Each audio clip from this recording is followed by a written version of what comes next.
Good evening, Warband, and welcome to the 22nd Red Pill Cult Meeting.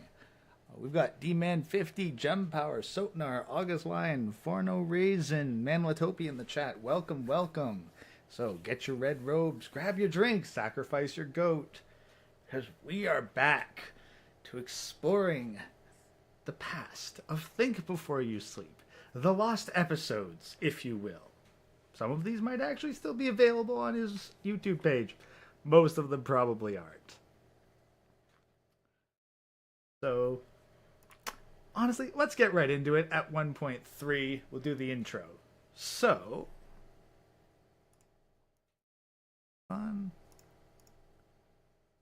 there. So, we are back to looking at the history of Think Before You Sleep, because he seems to think that his critics just don't do enough research on him. So, we're going to do some research on him with episode 57, How to Catch Women Lying. Let's see what he has to say on this subject. I haven't had access to the internet in the past couple of days, so I've been a little bit late on this video, but as promised, I'm going to talk about lying. I'm going to talk about, everything I learned about lying has been from women, because women tend to lie professionally, and they tend to be very, very good at it. So this is a subject. Just clip that quote right there. Oh, that should be a Twitch redeem. That should be a Twitch redeem. Just that little sound clip right there. Twitch redeem. And if he streams on Twitch, just play that back to him. That'll be great. He'll get banned from his chat immediately, but it'll be funny for the whole 5 seconds that he has to react to it. That's very, Carl Rogers is a very famous psychologist. He died back in the 80s, I believe. But he said that people are really good for just kind of, but one, maybe two ideas. But maybe more so the first idea is an offshoot of the second idea. Or the second idea is an offshoot of the first idea. And if there's one idea that defines me, I think truth would be it. I try to be able to...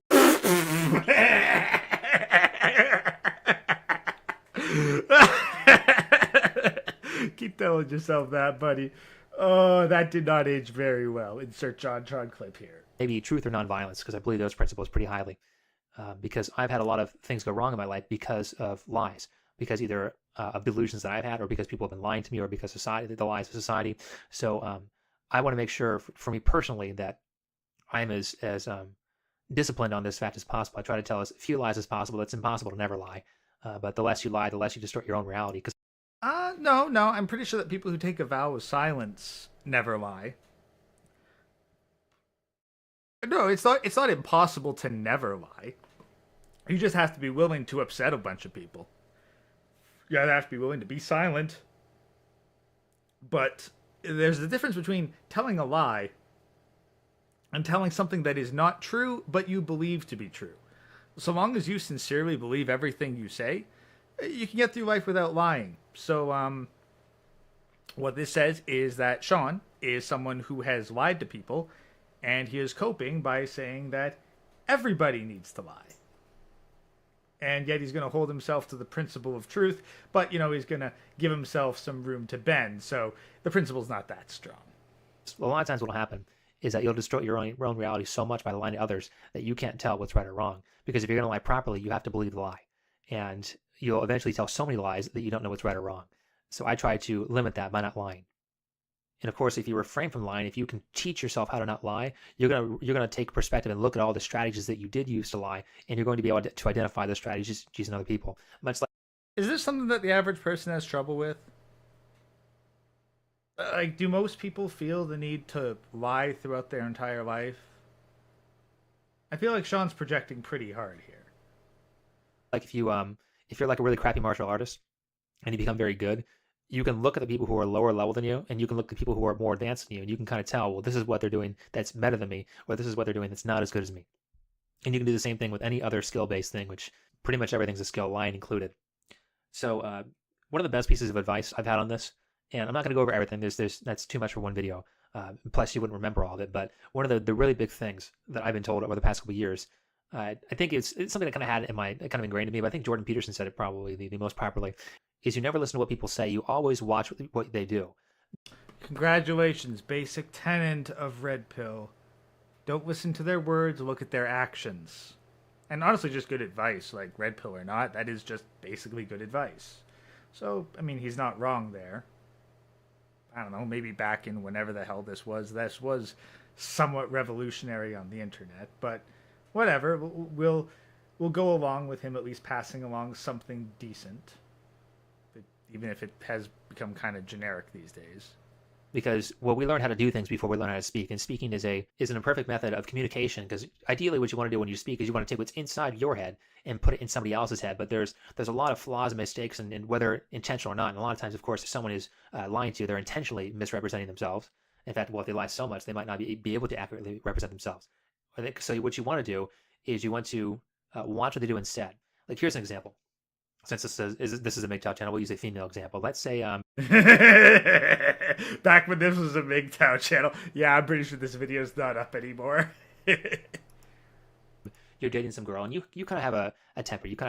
You're the bad boy that all the girls want. You're the bad boy Chad alpha that all the girls want. And you're out at the club or at the bar or someplace where I don't know, you probably shouldn't be with your girlfriend.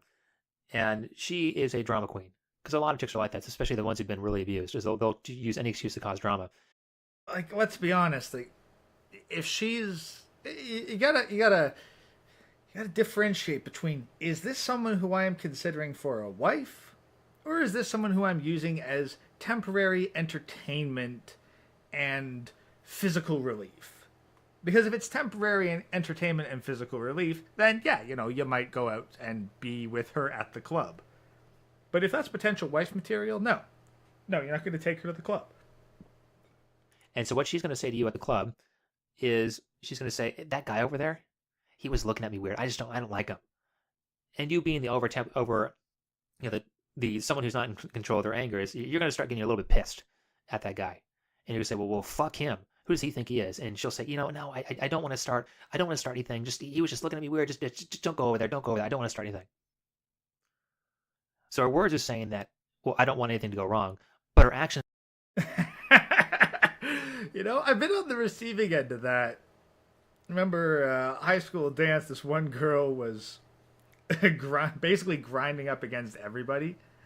So she starts to grind up against me, put my hand on her hips, get involved with it. She freaking freaks out, runs off, and gets 3 other guys. Intimidates me out of the fucking gym, Wasn't exactly a giga chat at the time. And it was like, a fucking high school dance. But it's like, hot diggity damn.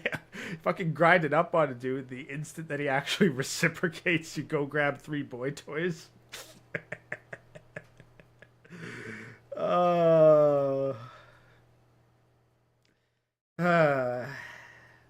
Memories. Are saying that she wants something to go wrong. Because if she knew this about her boyfriend in this situation, or about you in this situation, that you're someone who can't control your anger, you're someone who gets who has quite a short fuse and gets pissed off at everything, just the fact that she's telling you says where she's coming from. I know this is going to piss him off, so I'm going to say this to piss him off, and then he's going to go do what I want him to do. And then I'm going to have plausible deniability to say, oh, I didn't want you to do that, even though your actions completely said that you did want your boyfriend to either go beat the person up or cause a scene over someone just looking at you funny. And of course, that's a minor example, but there are a lot of times where people and women in general would generally misrepresent themselves, say, no, I didn't want this, but their actions say that they do. Their actions say something completely different from what actually is coming out of their mouth. And you can do this to quite effectively tell if someone's lying to you. And you see, this is where some people will go with the whole, like, oh, don't ascribe malice to it. It could just be incompetence. Like, nah. If there's no difference in the result between malice and incompetence, I'm just going to assume malice. Because people will hide their malice behind the veneer of incompetence. So, no. Like, why should I assume that people don't do terrible things on purpose? Because the people who want to do terrible things on purpose will just get to say, oh, well, I didn't mean for it to be that way. Yeah, bullshit. Now, this one's a little bit more fun, because if you really suspect someone lying to you, you can make a game of this. And I actually learned this from a talk show called Loveline, which became popularized by Adam Carolla. And what would happen all the time is that people would call into Loveline, a love, sex, and relationships talk show. My girlfriend is this or whatever. They would have their relationship talk show, and people would just make up calls. And so after you get 2 or 3 years of this, you get pretty good at identifying which calls are fake and which calls are not, especially. Who the heck listens to something like Loveline for 2 to 3 years? I mean, seriously, like, how much of Sean's life is watching reality TV and listening to talk shows. It sounds like a lot. It just sounds like a lot. It's like, dude, I don't think most guys watch reality TV and talk shows. So, you got to relate to your target audience a bit more. I go back to the club discussions. I'm sure that more guys can relate to being in the club than they can to listening to romance or love life talk shows. Because Adam Carolla used to run a show called Crank Anchors, which was a show where he just sat there and made prank phone calls all day. Wait. What was the name of that again? My girlfriend is this or whatever. They would have their relationship talk show, and people would just make up calls. And so after you get 2 or 3 years of this, you get pretty good at identifying which calls are fake and which calls are not, especially because Adam Carolla used to run a show called Crank Anchors, which was a show where he just sat there and made Crank Anchors. I get that it's a play on crank calls, but with the modern context, at least, of the word crank. Okay, let's keep going. Crank Anchors. prank phone calls all day. So he got very, very good at it. And one of the things you have to understand about someone who's lying is that it is very, very hard to fake a real situation because there's so much random shit that is involved in that real situation that's hard to, that you would, if you were actually there, you would understand it instantly. But if you had to make it up, you had to think and you had to process it. So the number one trick that Adam Carolla would use if he suspected. Okay, I thought it was Crank Anchors, as in anchor talk shows. Crank Yankers? That's even worse. Hey, Zombie Bob, thanks for the sub. Oh my god. Oh. Let's keep going. If someone was lying, is that they would say, because Loveline, you call, you talk to the screen, they say, how old are you, where are you from? And so on their screen, it'll say this person is 18 years old and they're from Fullerton, California, they're from Los Angeles, they're from Pasadena, or they're from a different state, they're from like Arkansas. And so their age is always there. So what they would do is they suspect someone of lying, they'll say, when's your birthday? And I'm not going to say what my birthday is, but you can point that out. If you're talking about your own birthday, you can point that out instantly. Like I can say my address in under 5 seconds, right away, no flaw, no delay. But if I'm trying to say someone else's birthday, or I'm trying to, I said I was 18, now I have to calculate back. Well, it's 2019, so that makes me 2001. And I figured that out pretty quickly, but that little pause, that 5-second pause that it took me to calculate that is long enough to say, okay, there's something that's wrong with this. And so if you can kind of get that I gotcha moment, like I found you, one thing that you should know right away that you had to think about so that you could lie about it or so you could process it. Or if I ask you the same question, you give me a different answer when it's something that's very obvious. Well, that'd be a way to catch somebody. Like maybe another one would be someone says they went on this, they were sick and they had to go to the hospital on this particular day. And you say, well, what was the weather like that day? And if I'm going to tell like a good lie, it was just pouring rain and there was a thunderstorm. And by the way, if you don't believe them, you can just Google, okay, I'm going to Google April 1st, 2019, what was the weather like that day? And if it's bright and sunny when they were saying there was a thunderstorm out, then, well, that'd be something that's very easy to check, something that you should know right away. Okay, now, I mean, he's getting into these techniques, which, like, I don't know, maybe that's something that's a good thing. Okay, someone lies to you about going to the hospital.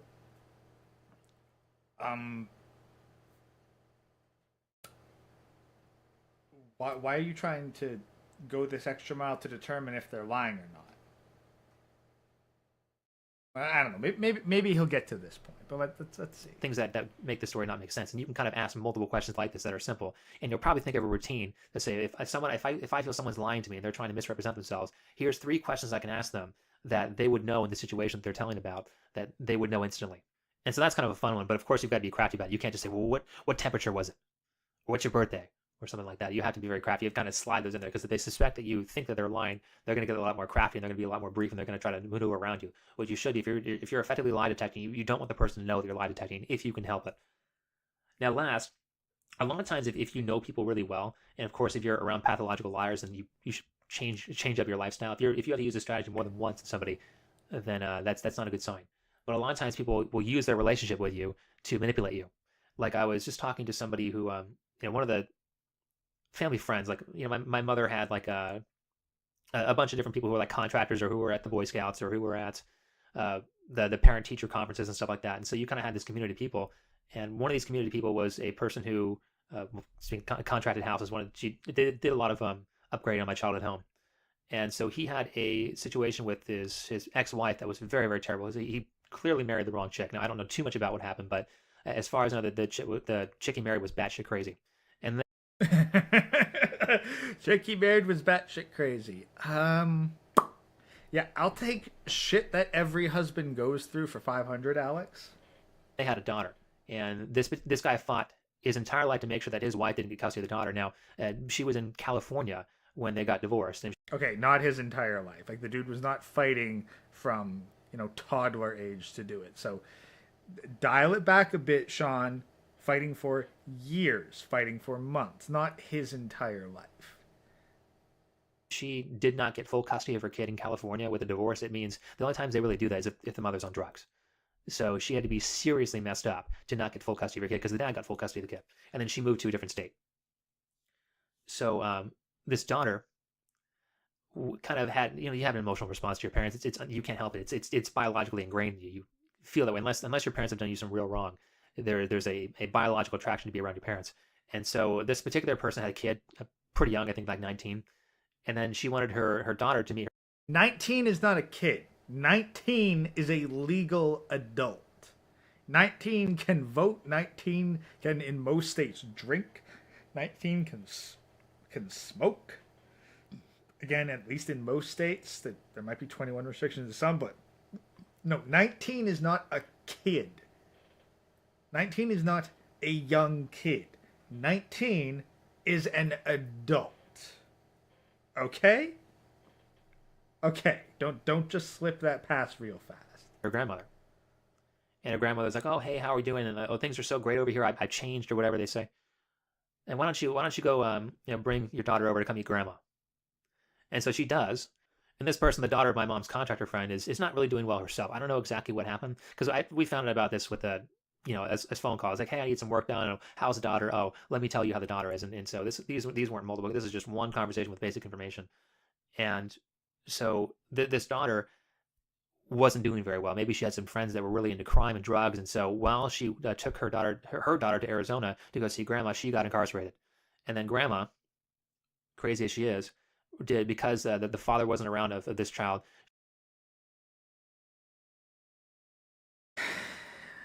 Okay, so daughter of divorced couple goes to meet her biological mother, brings her daughter, assuming that it's a single mother, because there's no mention of a husband in this, and gets fucking incarcerated. What the f did you do on a visit to go see your mother that got your ass incarcerated? Like, this is not a good situation by any stretch of the imagination. But whatever, let's see where this is going. She did an emergency adoption, and so she got full custody. This crazy bitch got full custody of her daughter's kid. To make that, probably should have made up fake names. Hopefully, this is not too confusing. But in situations like this, where I'm not really sure why you would want to force. Like, if you're a crazy person and you don't like, a lot of these people don't want to be parents, and you're not cut out for this. Like, I don't know why you would adopt somebody else's kid. It could be maybe she's looking for welfare or something like that. Because when you have somebody else, when you get adoption rights, you get like an $800 check or something like that from the government every single month. And so maybe she's just looking for free money, and she's looking to not feed the kid or something like that. Some people do that. Some people are that evil. And so that's the only motivation I can think for why you would do something like this. But if you have a situation where you're around people with questionable behaviors, people who are trying to, if I can get her to go over here, if I can put her with these friends who I know are criminals, then she'll do something stupid and I'll get custody of the kid, and then I get to go on welfare for another couple of years. And so in situations like this, I kind of ask, what would this person do? I've listened to a lot of Stefan Molyneux, and I've listened to a lot of his call-in shows, which unfortunately are his less popular videos. But they're certainly, I think the greatest work Stefan Molyneux does is those call-in shows. Certainly does a lot of other content, but that's the public service is the call-in show. Because people will call in who are a lot like you. In fact, I've listened to people call into that show and have the exact same problem I'm having. So if you have a situation like that, then listen carefully. And they will talk seriously, and Stefan will react to what their situation is. Like, here's what I would do in that situation, or I can't believe this is going on. And so I think if I'm having a situation where there's questionable behavior going on, I think if I was Colin Stefan Molyneux's show, and I said this to him, would he be happy about this? Or would he try to set me straight and say, hey, you're nuts, this needs to be changed. This is a huge, but how this person treated you is not good. Okay, I'm kind of getting confused about what the heck his point actually is here.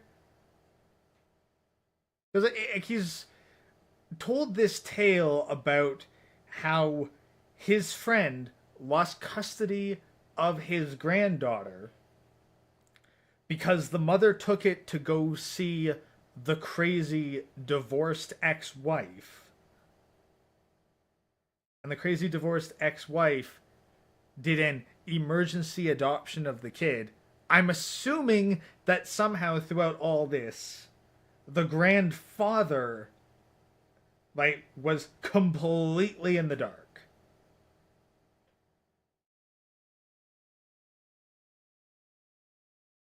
And what you're gonna fix this with a call-in show? You don't freaking call into Stefan Molyneux if this is your situation. You call a lawyer. You call a legal representative. You don't call into someone's fucking YouTube or radio talking show to figure out, oh, hey, how should I deal with this? It's like, no. No, you call a lawyer to get your grandkid back from your crazy ex. That's what you do. And so if someone's telling you a lie, and you would think, well, if I were really good at detecting lies, what would I say? Or if this person here, who I listen to a lot, was listening to this lie, what would they say about it? And if it passes, well, then maybe it's true. If it doesn't pass, then maybe you should reconsider. You don't have to sit there and point out how you're lying. I got you. But maybe you just kind of respond differently. Like, here's a good example. Speaking of Adam Carolla, is one of Adam's strategies of sometimes you have some person you don't really want to hang out with. What's the point? Why do you need to act differently?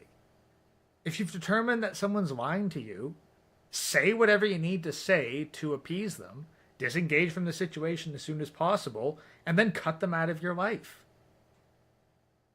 Simple. No need to make a big deal about it. Just disengage at your earliest opportunity and then cut them out of your life. More like you had a friend from high school, and they've changed or something like that, or they become a worse person, and you're just not really good for them anymore, or they're not really good for you anymore. And so what you do to get rid of that person is you just call them a little bit less. You just not kind of stop talking to them. You just kind of lose track. Oh, I went to school, and so we kind of lost contact, and that's it. And you kind of let things drift away. And so that might be what you do with the liars, that you don't really you kind of don't actively point it out. You kind of just let it passively go by. Why? Just cut them out of your life. I mean, yeah, you don't need to confront them and be like, oh, hey, I caught you lying. Therefore, I can't trust you. Therefore, I'm not going to have you in my life. Well, but here's the thing. If you're like, oh, no, we just lost contact. Like, no, now you're the fucking liar. No. Like, if you're ever questioned or confronted on, hey, why don't you and X ever talk anymore? It's like, oh, because I caught X lying to me. And so I didn't trust them and I didn't want them in my life anymore as a result. I don't know. This shit just seems to be overcomplicating something extremely simple. Especially in situations like, if you're at work and you can't sit there and confront people because you might get fired for that. What you could do is that if this person at work tells you a very manipulative lie, then what you might do in that situation is just stop helping her as much, stop interacting with her, and kind of slowly move away from that person. And if it's really that toxic, then you go look and you start applying for other jobs. So those are my strategies on how to detect lies. Kind of indirect, but then again, it's really hard to prove that someone is directly lying to you. So Yeah, you went on your little fucking tangent about your friend and how he lost custody of his grandkid due to his daughter being stupid. But then again, he apparently had his daughter get knocked up and become a single mother, so he couldn't have been all that intelligent to begin with. You have to be crafty. You kind of have to go beat around the bush. It's not like you're going to get a polygraph test and say, oh, you are a definite liar. It's going to be a little bit difficult, and a lot of it's going to be suspicion.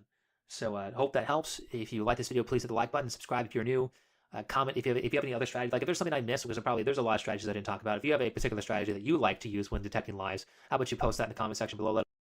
You're going to have to settle for the comment section here, because I'm 90% sure this one is no longer on his main channel. Alright, so that's that one through. one of three. I'm going to grab another beer and drain the main vein real quick, guys. But good to see the chat's popping off. Hey, 17. Haven't had that kind of numbers in a while, so I will be back momentarily. One moment, gents.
All right, let's see what chat's got going on.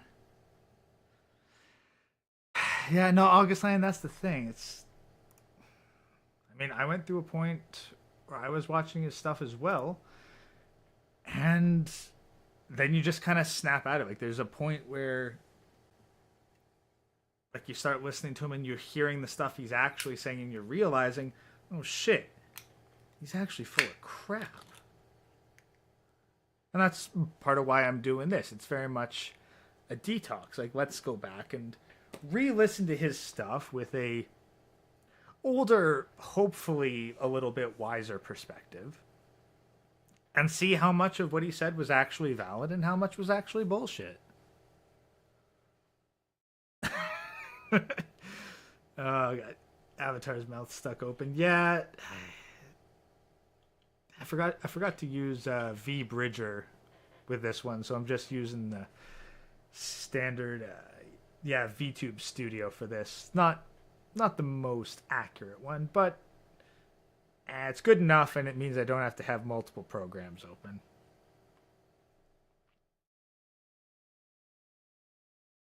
All right, so let's pop into the next one. I've been using the Marie Kondo method quite. This one up. Enlarge it.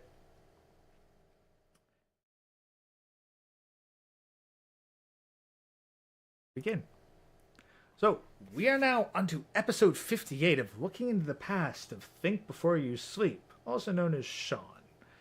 Now, he's accused the people who detract from him as not doing proper research. So, let's actually do some proper research and look through his old videos, many of which he's deleted.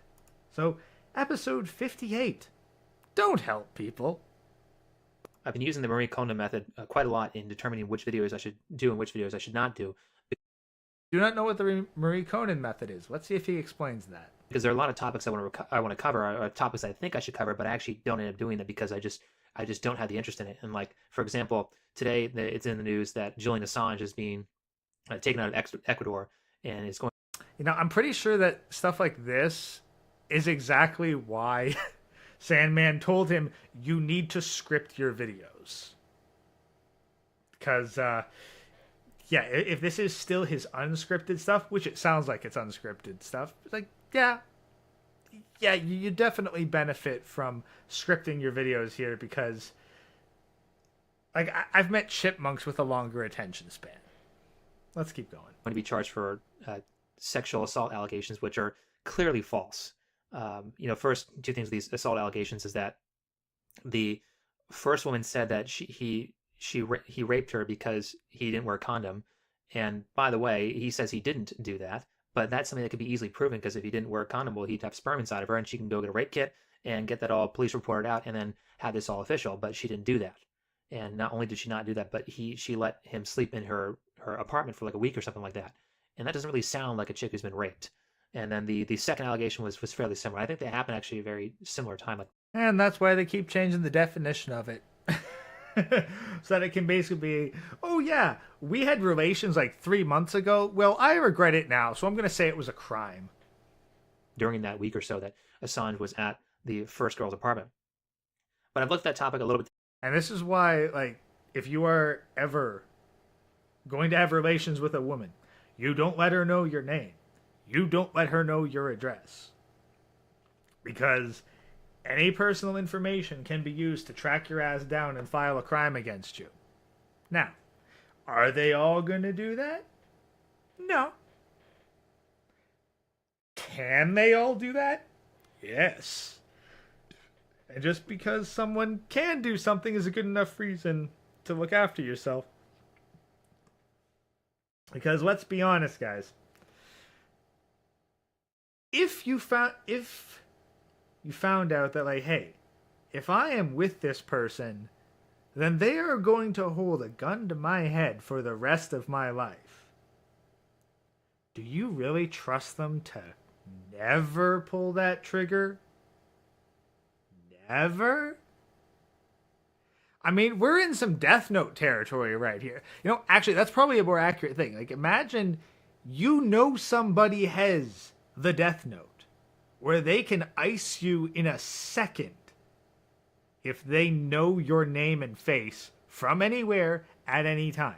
And you're like, do I really want to show my face and give my real name to this person? No, you're probably not going to want to do that. Because you're like, yeah, short of them having a really bad memory, my life is always in danger. Just because you don't think someone will, doesn't mean you should trust someone to not do something. Today, and I just don't care. I don't really seem to care about that false allegation. Like, I really cared about the Vic Mignogna false allegation. That really mattered for some reason to me. And of course, that paid pretty big dividends because I got a lot of... Probably because, like, you watch anime and you're a fan of anime. Like Julian Assange, like, he's, you know, way up there in the intelligence community and internationally well known. Vic Mignogna, not really well known outside of Western anime circles. So you're probably a Westerner who likes English dubs of anime. Nothing wrong with that. I'm more of a subtitle guy myself, but that's probably why it meant more to you, because you had more emotional attachment to Vic Mignogna as a person than Julian Assange.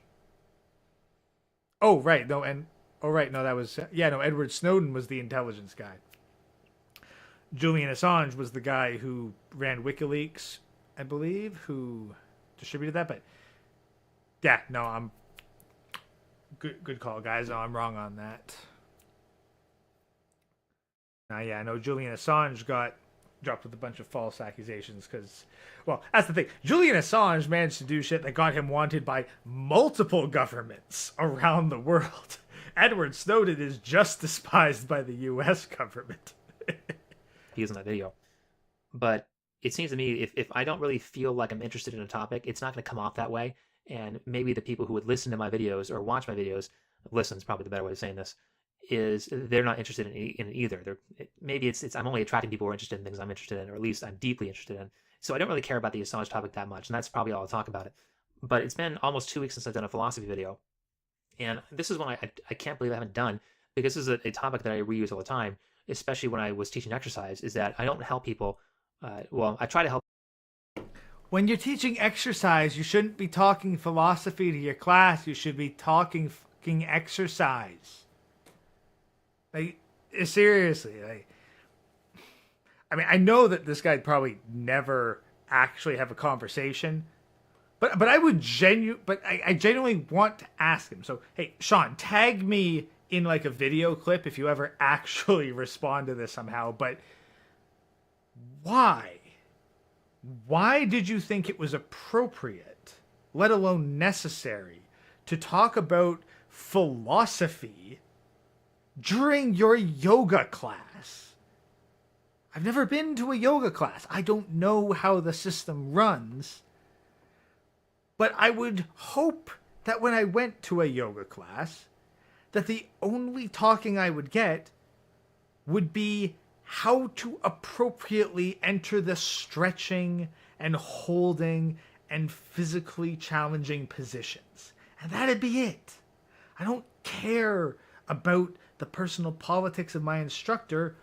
Why was this a thing with your classes? People as little as possible. Because if people can do things for themselves, they should be doing things for themselves. And this is kind of the kind of a basic male philosophy, is that we want everybody to do things for themselves, because if you make people dependents, now I don't have to just do my work, I've got to do everybody else's work too. And that's not going to be a very functional society. Functional societies are based on people who can do things for themselves. And even like I learned this really with old people, is that I started with my training with physical therapy. In physical therapy, you're most going to be dealing with old people, and maybe old people with knee surgeries and hip surgeries and back surgeries, and then maybe if you're lucky, you get to deal with like high school athletes and college athletes. But for If you're lucky, you get to deal with high school athletes and college athletes.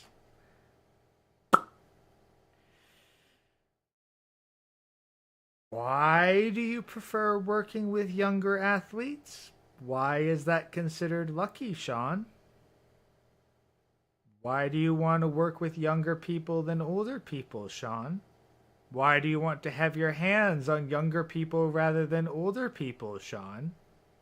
You care to share something with the rest of the class? the most part, a lot of your money's going to come from knee replacements and stuff like that. And so what you want to do with those people is you want to do absolutely nothing with them, or you want to help them with absolutely nothing. You want to make sure that if they need to be able to walk upstairs, they can walk upstairs. And you're not going to do it for them. You might assist them a little bit so they can get off their feet for a couple seconds or the first couple of days of their surgery. But for the most part, you're going to make sure they do as much of it as possible. And I make that a rule with grandparents as well, is that if they drop something on the floor, I don't pick it up for them. If they are about to walk into a house or a restaurant, I don't open the door for them. If they need something put on the shelf, I don't do it. Because if I do it for them, as soon as I leave, they can't do it now. I think it's actually an extreme disservice to people who are old when people do everything for them, when their family members do everything for them, because it's like you rob them of the physical activity that creates, and eventually all those joints that don't get used are going to get locked up and they're going to become permanently disabled. I don't necessarily disagree with that. Like, if someone's struggling, then okay. But there is very much this coddling of people to the point where they don't get to do anything that allows them to have independence. So, I can see his point here. Or they'll be so out of shape from not doing some of these regular things. Like, if you've ever done this, like you change beds, and your new bed is actually lower to the ground than your old bed, and then when you wake up in the morning, it's like really impossible to get up. It's like twice as hard to get out of bed, even though it's only like maybe 6 inches lower to the ground. I've changed a couple of beds in my life, and that's happened a bit. So it's kind of like that. Your muscles get so weak, and especially as you get old in older age, that you can't recover as fast, that you go to do that activity that you should be able to do, and you screw up, and now you're injured. What?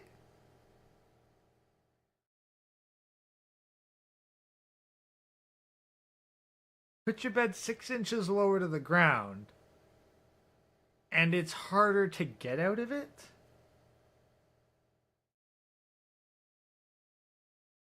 What? I mean, maybe I just haven't changed beds as much, but I mean, 6 inches with the bed is kind of significant. I don't know. Weird analogy, but okay. But if you're regularly doing that activity, then you don't have to worry about screwing up because you've got a process that's on repeat and a muscular structure that's set for it. And this is kind of my general rule for everything. Like what? Are your feet gonna hit the ground too soon? I mean, like 6 inches isn't necessarily insignificant. Like that's about the difference from the bottom of your foot to your ankle. But what? It's harder to get out of bed. Like what? What? Do you not have to drop to the floor anymore? You actually have to push yourself up out of bed? Is that it? Are you someone who is like so weak in your core that you can't stand up to get out of bed, you had to drop down to the floor. It just feels like a really weird analogy. I'm probably reading too much into it. Is that I never want to help people who don't need help, because oftentimes when you do help people who don't need it, you actually make them worse. And this is something I learned from studying addiction a lot. And I studied addiction a lot because there's a couple of people who are addicts in my family. Okay, there's a difference between helping and enabling, okay? So let's see whether he's talking about helping or whether he's talking about enabling. That primarily have an uncle who's an alcoholic.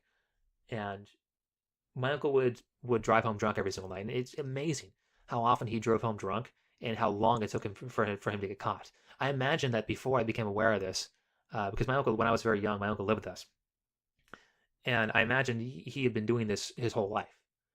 And he didn't get caught drunk driving until he lived with us for maybe 2 or 3 years. And then like a year later, so 4 years of doing this, he finally got caught drunk driving.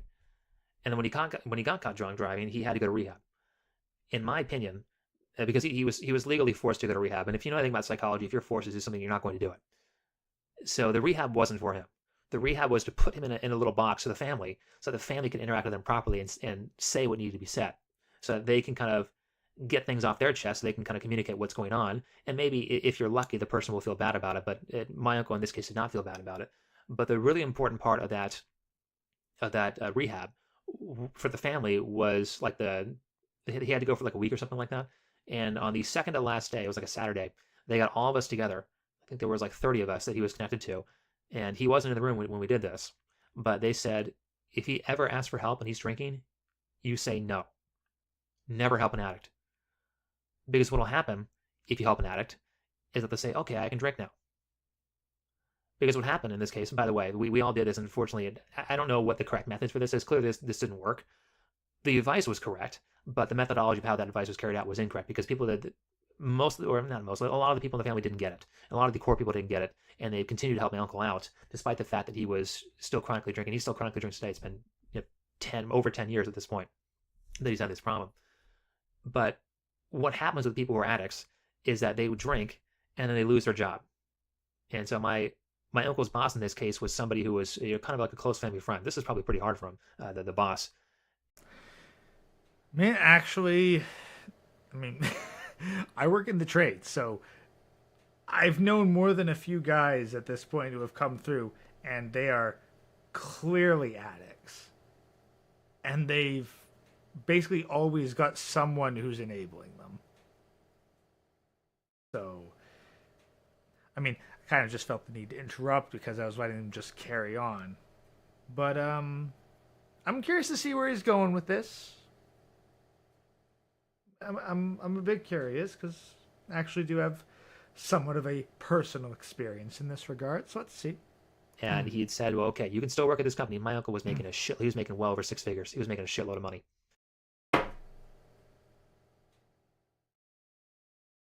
Raging alcoholic needs to go to rehab, making 6 figures. What the fuck industry was this guy working in? Where the hell can I sign up? What? If a fucking raging alcoholic can make 6 figures, I'm pretty sure I'm qualified. And he wasn't really doing that much. In fact, for the last year or so, he had been losing the company money. And so it was by the extreme graces of his friend who was his boss that he was still working there. And it was an extreme feat of help to do that. So the boss had a deal. It's like, you have one slip up. You ever show up to work drunk, you show up to work late because you're hungover, or you keep drinking, you're fired. And the boss let it go he did it a couple more times, and the boss let it go. And then eventually the boss was losing so much money he had to fire him. So my uncle lost his job. For a while, he was able to pay for a condo, but eventually he ran out of money. And when he ran out of money to pay for the condo, he lost his place to live. When he lost his place to live, my other uncle helped him out. And you got to think in all this case, if people are giving you money for food, if people are giving you money for a place to live, people are helping you out, you say, great. All the money I was going to have to spend on food, I can now spend on drugs. I can now spend on alcohol. I can now spend on fucking around. See, this... I don't know whether I've mentioned this in a previous video, but it's a personal theory, is that if you want people's behavior to change, you have to introduce pain. I am convinced that pain releases chemicals that scramble up neural pathways that allow people to unlearn behaviors. And if you prevent people from experiencing pain, they will not change their behaviors. They will be biologically incapable of changing their behavior. Personal theory, not a neuroscientist, but if I was a neuroscientist, I would 100% be trying to do a study on this particular topic to figure out whether or not it is possible to change someone's behavior through an infliction of pain. Because I'm convinced that it is part of the unlearning process. And so everybody who prevents other people from experiencing pain denies them the ability to unlearn their bad habits. But let's continue. And that's what a lot of people will see this at. You know, giving help to each person is not going to be equal. There are certain people who are going to value your help more than others. And of course, this being a Red Pill channel, you never want to give any sort of, if you're dating, if you're friends or anything like that, you never want to give any sort of help to women, because oftentimes they will, especially, now if they pay it back, okay, that might be the case, but especially if they're not paying it back, if you're fixing your car, if you're paying her phone bill, if you're paying her student loans, my God, if you were still dating and you're paying a chick's student loans or your debt, you are an idiot. Oftentimes what happens to guys like that is that they will have sex with you, they'll be in a relationship, and then when you pay her debt off, she'll break up with you and go find someone else, so monkey branch to somebody else. So don't be an idiot. Don't help these people out. Now that the obvious is out of the way, of course, you never ever want to help an addict. You basically never want to help anybody who's not already helping themselves. So if someone is already going in the right direction, I mean, if you're gonna pay the chick like a steady rate in order to continue getting into bed with you, I mean, that's one thing. You know, women got to work off their student loans somehow. But if you're doing it out of the goodness of your heart with the idea that there's going to be some sort of long-term relationship at the end of this, no, you are a customer, so treat her as a client. Simple as.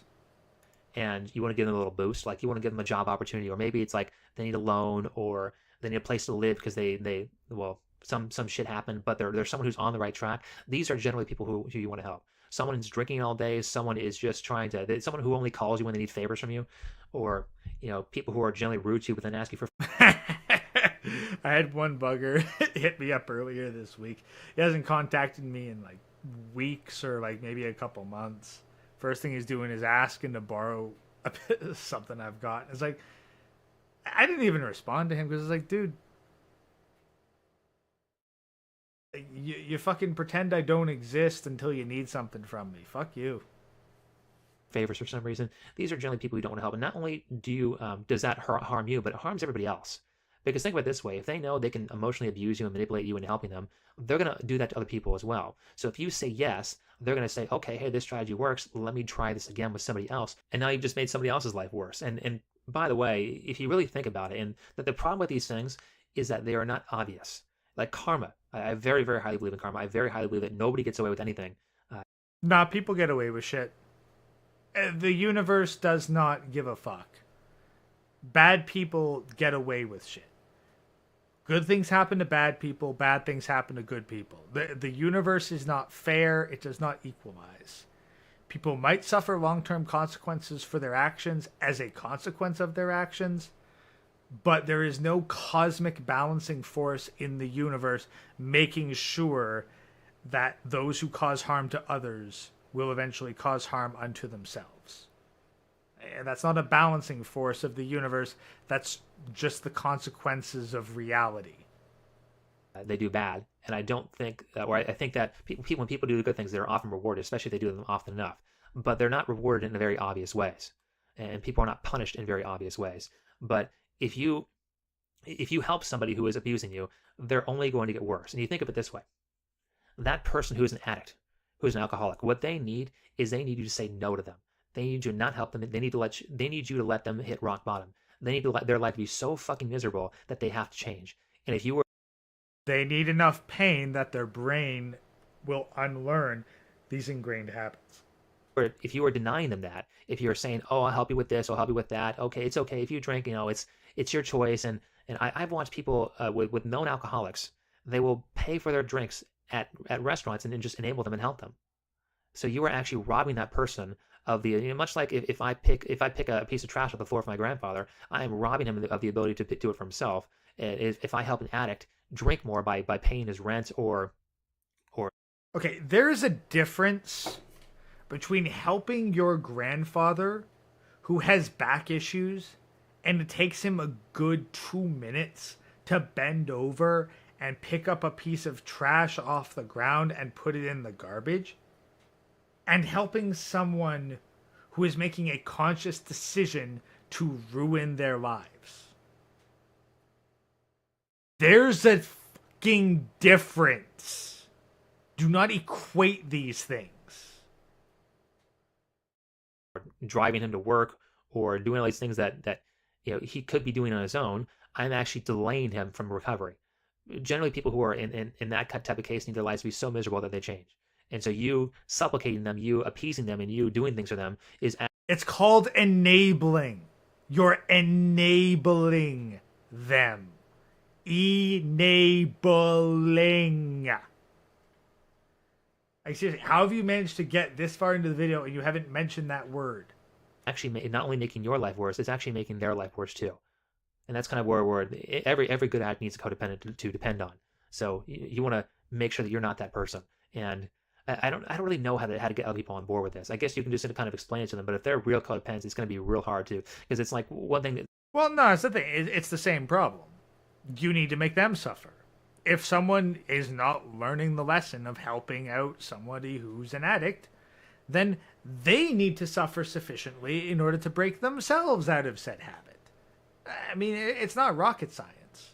If someone is exhibiting a behavior that is self-detrimental, they will stop exhibiting it once the pain has reached sufficient levels.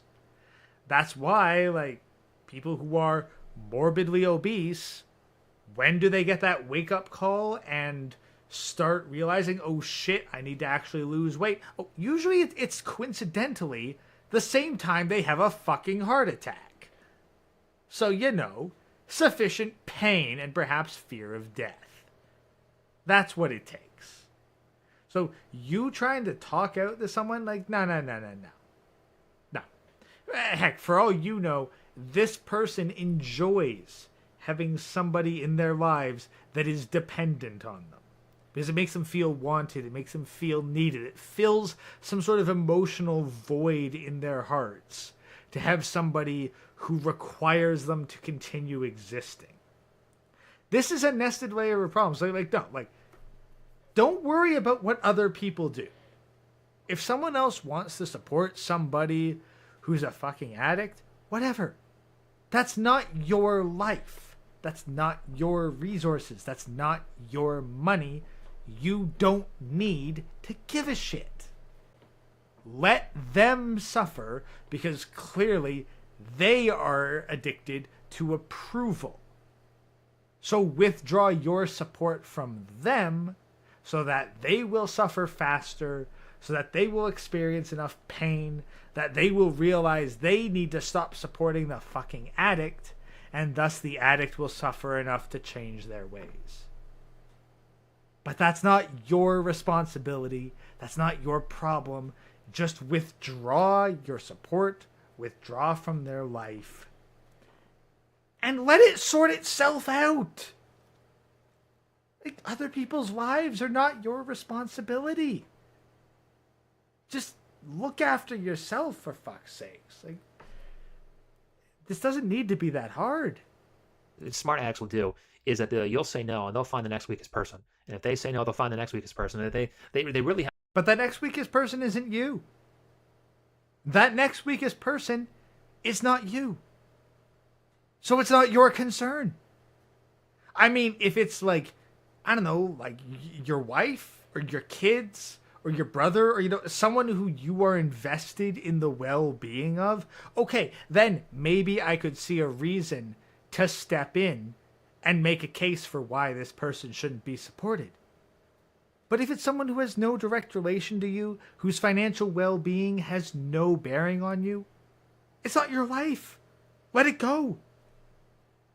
You really have to get everybody on board. That's why the whole the rehab experience is they make sure every single person that's related to you shows up to that thing. And like I said, for my uncle, it was like 30 people. And they say, hey, don't help them. And really, I think that's the answer in a lot of cases. Like, if you're a really good teacher, you want to help your students as little as possible. Because what you want to do, and what I would try to do all the time when I was teaching yoga, is design a class that makes people figure things out for themselves. Like video games are a very good example of this. Like when old video games. Design a yoga class that makes people figure things out for themselves.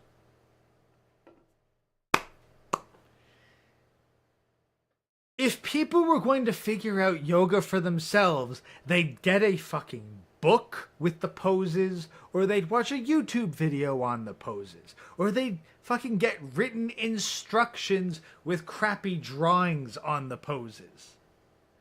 They wouldn't go to a fucking in-person class just to be told, figure this shit out.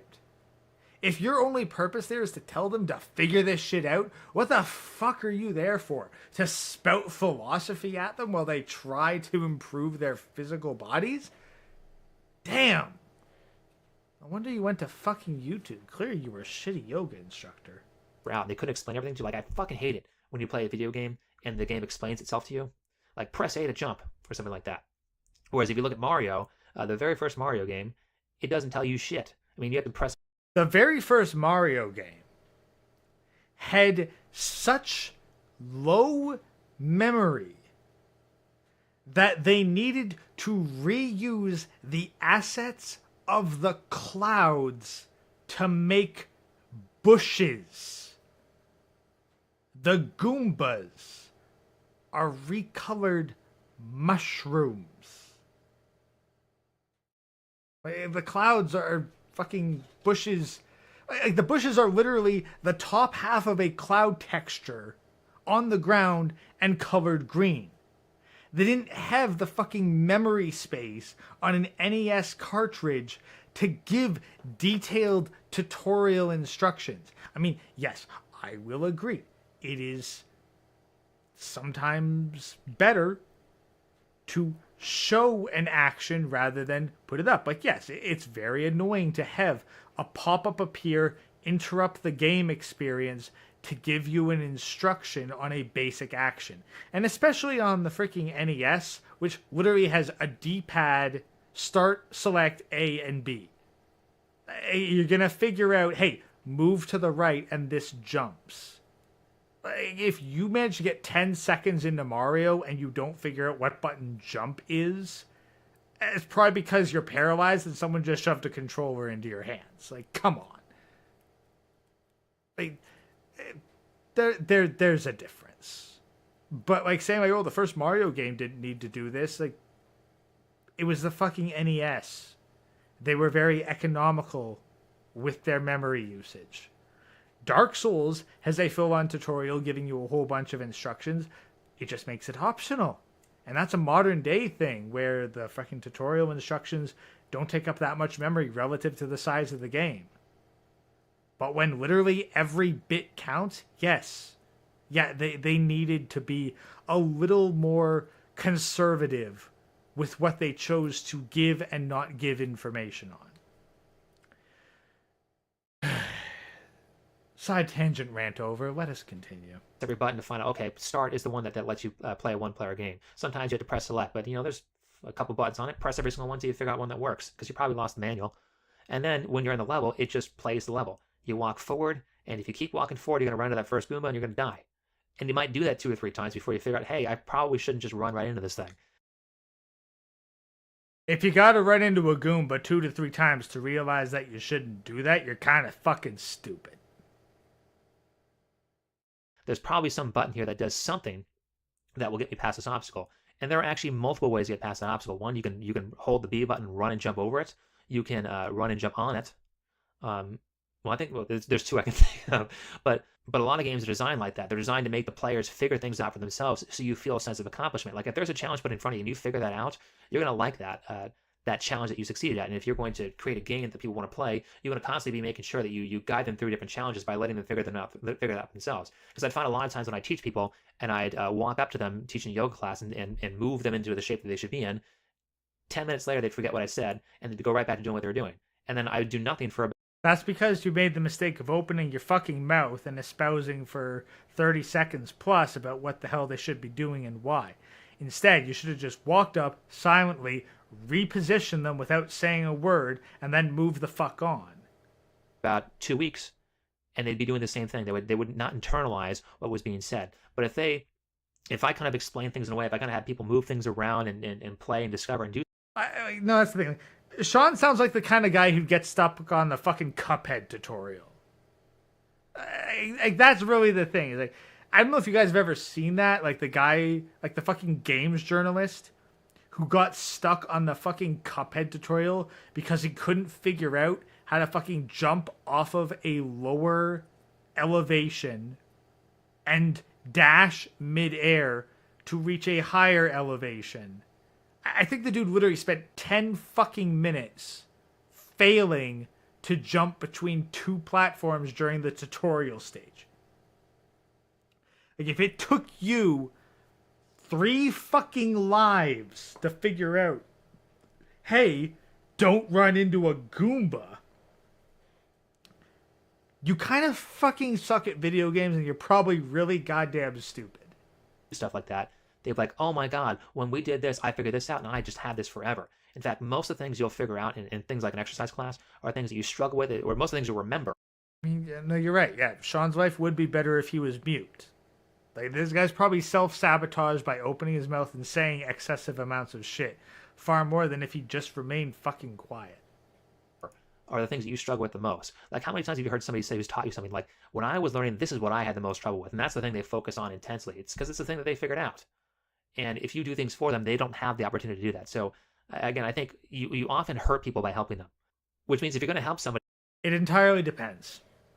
It entirely depends. Like, if someone, like, I heard one analogy a while ago. Like, somebody was like learning to box and they were like hitting the bag at a certain angle, and then somebody who had years of experience watched them, and they went up and they silently just corrected the wrist position, and then the person continued boxing, was like, oh shit, yeah, that's way easier.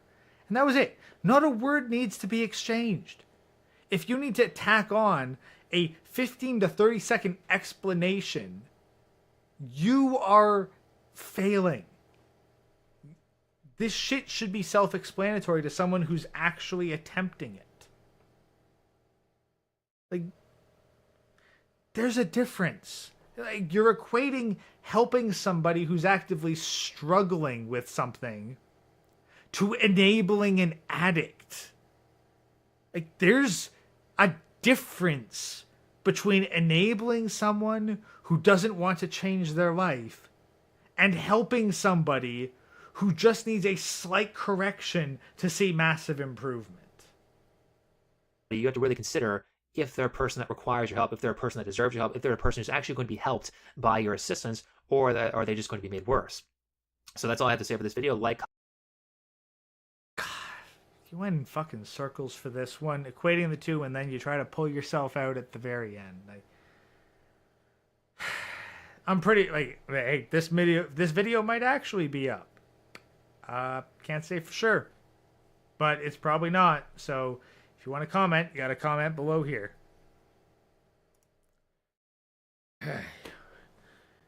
One more drain of the main vein, one more beer, we'll get through the last one. Oh God. This is why I make sure that I have alcohol handy before I go through these. I am not doing this shit sober.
That. Oh boy. I don't know if that's his dumbest take, but that's definitely one of the dumber ones. If you're watching this channel, I'm sure you figured. There we go. Back that up. Just check with chat real quick. Yoga instructor sips a cup of coffee. Imagine a drunk gross's disassembly. Suppose it. Well, that's the thing. Like, this shit's so fucking amateur. I mean, that's the like. I do not consider myself a professional. Like, I dropped money on a fucking VTuber model, and hey, I pay the monthly subscription to Streamlabs to get some basic stuff. And you know what? Yeah, I fucking looked up some VTuber formats in Photoshop to create this layout by hand. I don't even consider myself a professional. Like, at most, this is a hobby. But yeah, it's a hobby that I take at least somewhat seriously. And yet, yes, it's like this guy, he does this shit for a living. I make my money building shit. I make my money, like, enhancing the fucking property value of places. And then, you know, it probably gets sold off to foreign investors and shit. But the point is, like, my shit, like the shit that makes me money generates value. I ain't making money off of YouTube. It's such hard work watching all this TV. Yes, yes, exactly. Oh, but you know what? I'll be honest. I don't know if I'd actually go like, hey, look, if you gave me the option, like, look, you can either go and work out in the weather for 9+ hours a day, 5 days a week. Or you can watch reality television and take notes on it for 9 hours a day, 5 days a week. That's it. Be honest, guys. Be honest. Would you seriously take the reality television? Would you seriously be like, hey, you know what? No. Rather than work outside doing physical labor, I'd so much rather sit indoors and watch reality television and have to pay attention to it for 9 hours a day. Jem, how's the accounting thing going for you? It's actually going pretty good. Honestly, I've been getting some career advancement in that field, so it's been going well. It's been going quite well. But that's the thing. Ain't watching MILF Manor.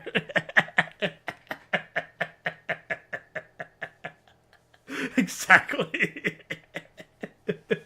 Yeah, would you rather watch MILF Manor for 9 hours a day and have to provide a fucking 15-minute video essay dissecting it? Or would you rather work outside and fucking hammer some nails into boards? I think most guys would agree that they'd much rather work outside.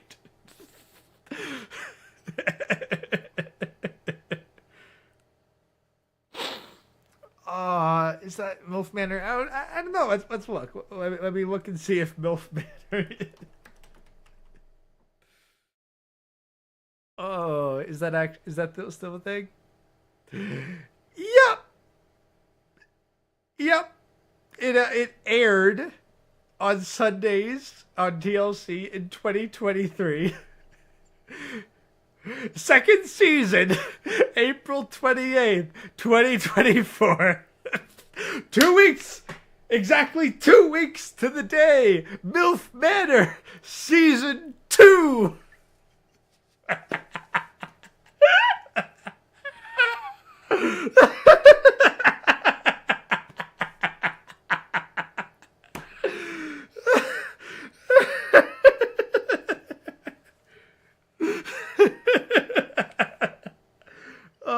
Yeah, so save the date, guys. MILF Manor gets a second season, and it starts in 2 weeks. Sunday, April 28th.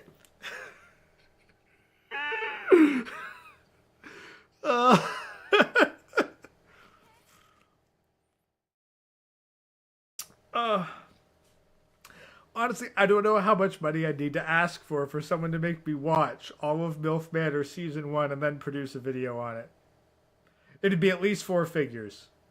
I'd be asking for at least $1,000 for someone to have me watch all of MILF Manor, take notes, and then make a video essay on the damn thing.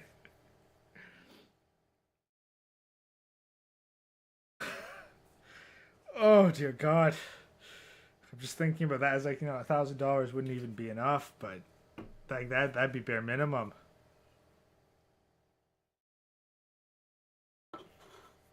My God. Early bird special. Season 3 will be actual fucking action. Oh, no. That's the thing. There's so many single mothers these days. There's going to be an endless supply of single mothers with male children who are trying to pimp their kids out to other single mothers. Oh my God, I just imagine for a second, guys. And like if you're eating or drinking, I suggest you stop for a second. Okay, we good? DILF Manor. Imagine that. Imagine the reaction if you had a bunch of guys fucking 35 to 50 trying to hook their daughters up with men their age.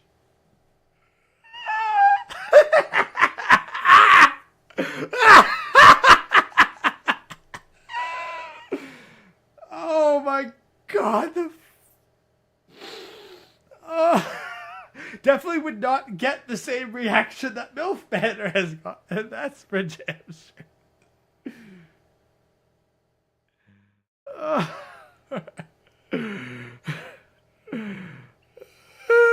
Yeah, exactly. MILF Manor would get prosecuted now. There'd be protests. There'd be like petitions. There'd be people fucking screaming and crying and tearing their fucking hair out.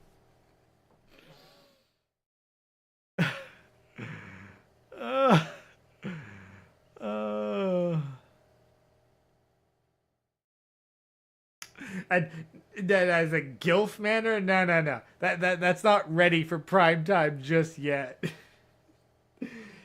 It's coming. But like, let's be honest. What's really the difference between MILF Manor and GILF Manor? Like, really? You're telling me that none of these 50-year-old quote-unquote MILFs don't have a fucking grandkid? Like, if you're 15 and pregnant, your daughter's 15 and pregnant, congratulations. You can be 31 and you're technically a GILF.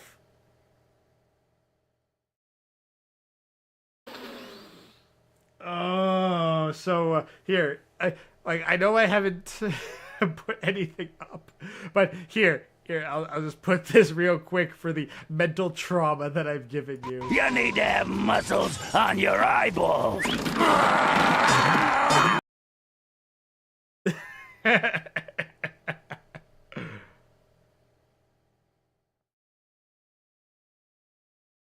Girls, we get sued. It's boys, it's empowered. All right. Well, God.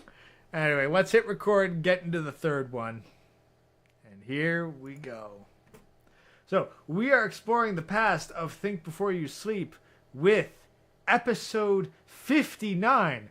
I'm a single mother, so pay me for my mistakes. Oh! If you're watching this channel, I'm sure you figured out by now that some people are willing to have their minds changed and some people are not willing to have their minds changed. And there used to be this saying that they would throw out in judo a lot. And judo is a martial art where you throw people and you do groundwork. It's kind of like Brazilian jiu-jitsu with the standing techniques as well. And one of the big sayings in judo is that if you don't want to be thrown, you're not going to get thrown. Or if you're trying to throw somebody that want to be thrown, you're probably not going to throw them unless you are so ridiculously good at judo and they're basically a beginner, it's not going to happen. So I think of this in a lot of ways. Like if That seems kind of stupid. Isn't the whole point of judo as a martial art the art of throwing people who do not want to be thrown? The whole point of a martial art is to be able to put someone in a physical position that they do not want to be in. you're going to be attacked, you have to open yourself up to attack as well. And if you're going to be someone who influences, you have to be willing to be influenced by the person you're. No, I'm pretty sure people who don't want to be attacked can still be attacked. Now, there might be someone who takes active measures to prevent themselves from being in such a position, but no, like, there are people who don't want any trouble, and trouble is introduced to them. Now, my advice for those kinds of people is get the fuck out of New York, get the fuck out of California, get the fuck out of Chicago. Because, I mean, at this point, yes, you are kind of asking for it. But there are plenty of people who are not doing anything to openly invite conflict, who have conflict induced upon them, not because they tried to get it, but simply because they weren't vigilant against threats. So there's a difference between someone who actively invites a threat and someone who is merely negligent in their defense. Trying to influence. Because a lot of times what will happen is that you'll say one thing and they'll say, what about this? And, oh, okay, because you said that, now I can influence you better. So your question had an influence on me. Now I can hold that in and throw back a response that can influence you. But if you're someone who's so stubborn, so steady-headed that you can't be convinced, well, for one, you're not going to be convinced, but also you're not going to be very convincing. Basically, all you're really good for is parodying beliefs that are pre-programmed into you. I've been reading Brave New World recently, and you're basically.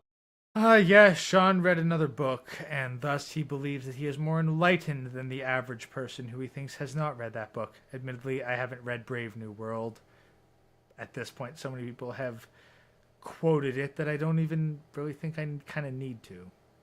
I mean, I got other shit to do with my time with books rather than read about potential dystopias. I'm living in an actual fucking dystopia. I don't need to read about a fictional one. Thank you. Like one of the Brave New World is a story where everything is a eugenics story where like babies are born in factories and they're controlled, from birth up till a certain age, and they basically condition you. And so if you're in Is that eugenics? Eugenics would be like the controlling of the genetics of the breeding population. So, like, babies born in factories, that's not inherently eugenics. And, I mean, let's be honest, guys. I'm not asking for a poll or anything, but think about this for yourself. Would you rather trust your baby to an artificial womb in a factory, or would you trust your baby inside of a modern woman? Think about that. You will know the answer that you believe. Class A, you repeat the same phrase over and over again. If you're in Class B, you repeat a different phrase over and over again until it's basically brainwashed into you. And you can certainly say that about the mainstream news, which nobody really watches anymore anyway. But I happen to be talking to someone who does. And in this case, Okay, you got to define what nobody is. Is nobody 60% of the population? 50% of the population? 30% of the population? I'll admit, I don't know. Certainly more people than I am comfortable with will listen to the mainstream news. And even then, okay, percentage of the population, is this the percentage of the population that has the most financial and political clout?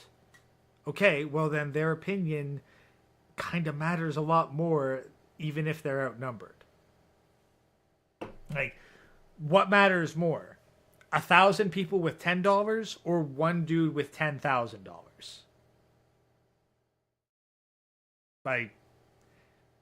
If we're being honest here. Like, the person who's got the most money, their opinion is going to matter way the hell more than the masses. Unless the masses are willing to do something other than just use their money. But we won't get into that in this video. Know someone is not willing to be influenced, I kind of just listen.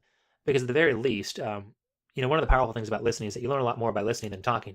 Certainly talking has a benefit, but listening can be far more valuable, especially if someone's not willing to listen to you. It might... No, listening is always valuable.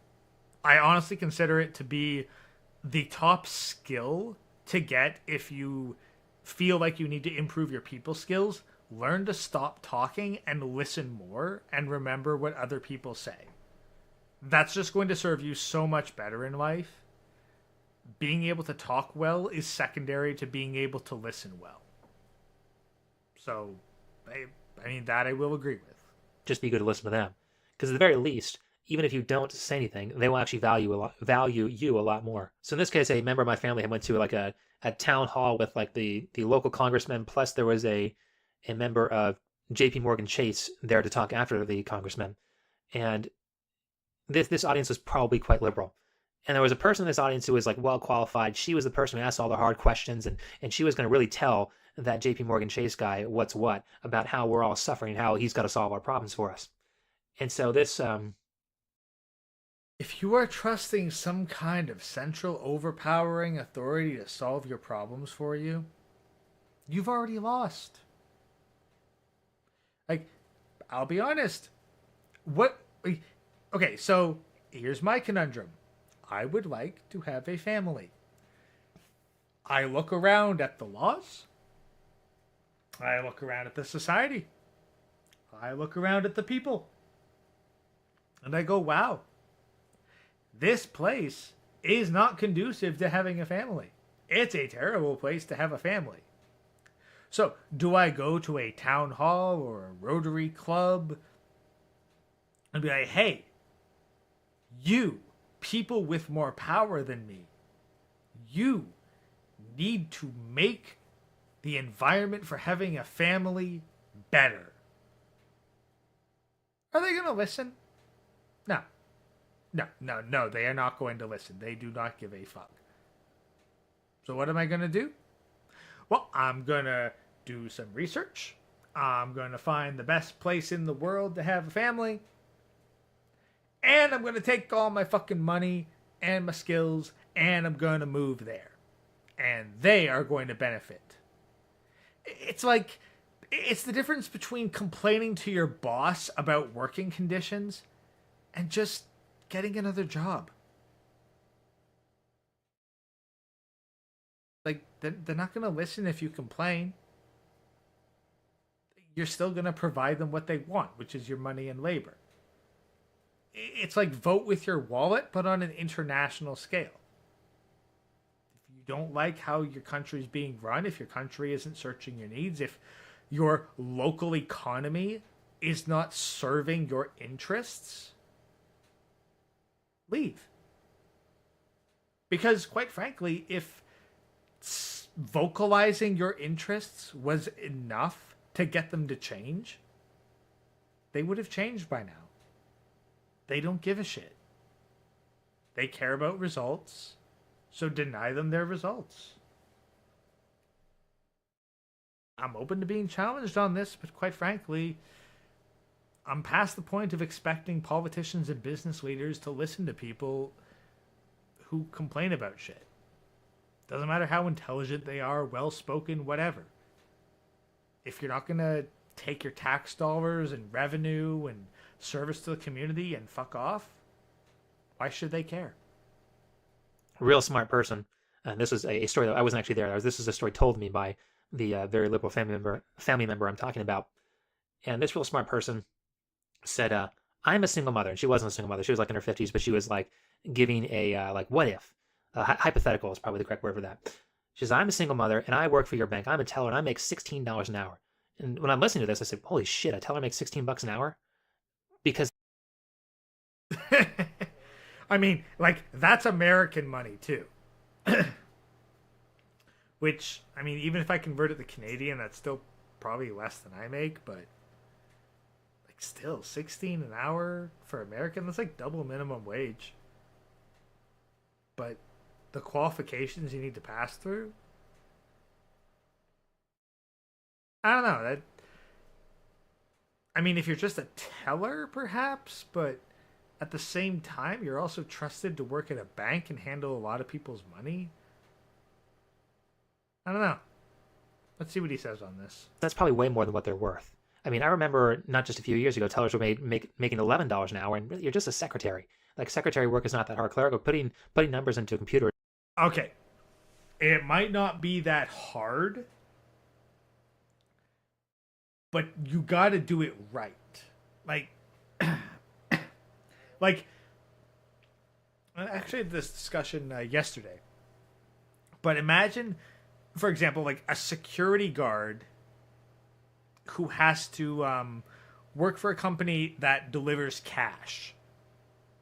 Like, you're not just paying for the dude to be, physically intimidating and able to handle problems if they show up. No. You need someone you can trust to not screw you over. You need to pay them enough that they're not going to line their own pocket with your money.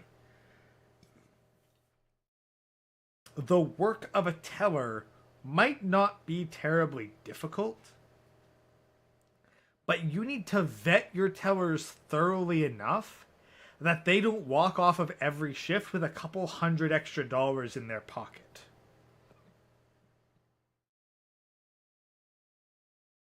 Like, there's a bit of a difference between someone who works a low-skill job at McDonald's and someone who works a low-skill job at a bank. I need to know that the person counting out my fucking cash from my payday isn't about to pocket an extra $20 from my account every single time somebody comes up to cash out their check. So there needs to be a vetting process, and I'm willing to accept that the bank's got to pay that person a little bit more than the dude at McDonald's is going to get paid. My own 2 cents on the issue. Free to agree or disagree as you will. It's not that hard. So it's amazing that they make $16 an hour. But anyway, she says, I'm a single mother and I make $16 an hour. And, well, I have a kid, I have a house, I have a car payment, I have all these expenses. And I'm adding up. I do full-time work at your bank, and I'm $500 in the hole. What do you have to say about that? No, so I gotta ask, how the fuck did you manage to put a down payment on a house working that kind of money? Like, I go, excuse me? You're making $16 an hour USD, and you're able to afford the down payment on a mortgage? What? Now, more believable would be like you had a rent that you had to pay and a car payment, and you were paying babysitting fees because, you couldn't keep the daddy in the house because you're terrible at choosing which man knocks you up. someone who taught yoga for 6 years, I've heard a lot of people. And I've had people ask me Okay, 6 years of yoga. Was he still teaching at this point? I think in a couple videos we'll hear about how he's been teaching yoga for 7 years. 6 years of teaching yoga. Imagine that, guys. You're teaching yoga for 6 years and using that to espouse your philosophical concepts to the class while they're paying you to learn how to fucking stretch and do core exercises. questions in ways that say that, hey, I actually want to know what you're going to say about this. I've had people ask me questions in ways I kind of want to hear. I'm expecting a certain response from you. And then I've had questions from people. It's like, you're not doing something right, and I'm going to change your mind by asking this dumbass question. But it's not really a question, it's more of a statement. And for the way this was told to me, it was kind of like this person was not really asking, what should I do? This person was just trying to make a statement at the JP Morgan Chase representative or executive, or whatever he was, and just kind of browbeat him into submission. So I'm a single mother. I make $16 an hour at your establishment. You're not paying me enough, and I'm $500 in the hole. To which my response would be, his response was, oh, I don't know. My response would be find a man.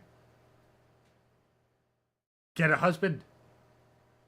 Find the father of the kid and make it work. That's my response. Like, your shitty decisions in who you let knock you up is not my responsibility as your employer. I am your employer. I will pay you as little as I am able to in order to get the maximum amount of work out of you. And you are going to work as little as possible to get the maximum work, the maximum amount of money out of me. That's the relationship. If you want more money, then you need to prove that you have value enough that it is required for me to give you more money in order to get the value that I can out of you. That's how it works with the employer-employee relationship. Now, yes, it can be a little bit nicer than that, but at the most bare-bones sociopathic level is an exchange of currency for labor. So you either need to prove that your labor is worth more than you are being paid, or you need to go to a different job where you will be paid more for the labor that you can deliver. But coming here and posing a fucking hypothetical saying, hey, I made terrible fucking decisions in who I had a child with, and you need to pay me more because I'm stupid? Yes. Yeah, like, he made the safe answer and went, I don't know. But realistically, he should say something like, you should go to the father and ask him what he's going to do. And then maybe, not open your legs for a deadbeat. Geez, you stand up for yourself, man. They picked the wrong person to give this speech. But what could have been said. No, the dude did not have fucking authority to say shit. Because guaranteed, if he said anything against fucking single mothers, then JP Morgan would be under such a fucking PR nightmare that, like, his higher-ups would absolutely throw his ass under the bus. The dude's just there to answer fucking softball questions, not fucking hardball hypotheticals from a goddamn radical. Like, if more companies could be comfortable telling their dumbass employees to fuck off, then we wouldn't have this goddamn job crisis in the market right now. We'd fire all the useless people who are only there for diversity purposes and just keep the people who actually turn a fucking profit for the company. Well, why is this Chase's problem? Why does Chase have to make up for your bad choice of having a kid without a marriage? There's 12 types, as Tom Likas would say, there's 12 types of birth control plus abortion. You've got Morning Pill, you have condoms, you have, I don't, as I've said, yes, I'm in agreement with him so far on this, so fair enough. IUDs is the correct word for that. The bands, pills, the shot. There's so many ways to prevent pregnancy, plus abortion, plus adoption. There's so many avenues you can take if you make a mistake. That it's only your choice that you're going to be a single mother. And that's the thing. It's like, it's called a mistake. It's not like it's a fucking mystery. Any child who's been to public school past the age of fucking 10 knows what happens when you let your fucking sperm into a vagina. Sex ed has never been taught earlier in life than it has these days. There is no fucking excuse in the modern Western world for a woman or a girl or whatever to get knocked up. They know how it works. They know how it happens. There's none of this fucking, pregnancy happens by holding hands. Pregnancy happens by kissing. No.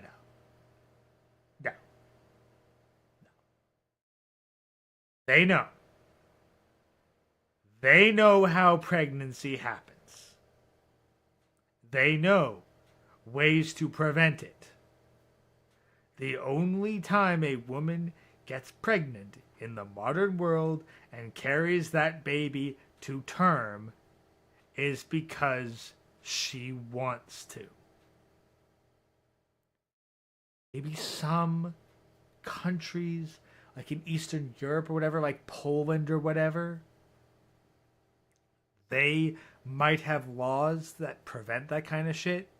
But at the very least, US, Canada, UK, Australia, no. Y'all got no fucking excuse. Women, if you fucking carry a kid to term, it's because you wanted that baby. Fucking deal with it. And so if you've chosen to be in this position, well, why is it Chase's problems? But even if you put yourself in this position where you're kind of screwed like that, there's still a lot you can do outside of telling Chase to pay you more money, because that's really what she was looking for. There's nothing this guy could have said, even though he should have said it. But there's nothing this guy could have said that would have made her say, "Oh, well, I see what you're talking about." Outside of, "Oh, we should just pay you guys more money." But there's a lot of things you can do. And to my response to that, well, what about your family? I mean, if you're a single mother working, someone's going to be taking care of that kid. So is it the case that you could just find a rotation of parents to take care of your kid while you go get some education, while you go increase your skills? That way you can get paid more? Or is that not a possibility? What's happening with this kid? Are you just leaving him on the street all day? Or how is this kid surviving? You could also, this person happened to be in California. California is one of the most expensive places to live on the planet. You could just move. I have a friend that just moved to Wisconsin, and he's paying $700 a month for a house, a 3-bedroom, 2-bath house, $700 a month. You could just go to a place like that. And these are just 3 options I can think of off the top of my head. I'm sure there's a lot more things this person could be doing outside of. And that's very much a thing too. Like, I mean, I've seen some women straight up say like, "Oh, I need a man who earns 6 figures because this is what it costs to live in California." Like, well, then you can't afford to live in fucking California, so leave California.